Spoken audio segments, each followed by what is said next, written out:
Täna alustame uudisega, mis puudutab otseselt kümneid tuhandeid Eesti inimesi. 2025 aasta toob kaasa olulise muudatuse pensionisüsteemis. Pensionid tõusevad, aga mitte kõigil ühtemoodi.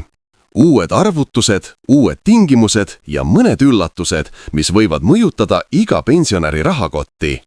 Jää kindlasti lõpuni, sest räägime ka sellest, keda muutused enim puudutavad ja mida tähendab uus kord lesepensioni saajatele. Tere tulemast kanalile Ülle Madise Rahvaõigused. Siin räägime asjadest nii, nagu need on. Iga päev toome teieni olulised seadusmuudatused ja otsused, mis mõjutavad meie kõigi igapäevaelu.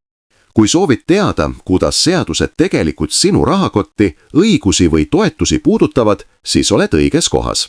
Telli kanal, et olla alati kursis ja ära jätta tänast videot pooleli, sest lõpuks anname ka praktilised nõuanded, kuidas uue süsteemiga paremini toime tulla.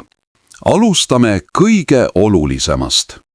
Valitsus kinnitas, et 2025. aasta aprillis toimub järjekordne pensionitõus.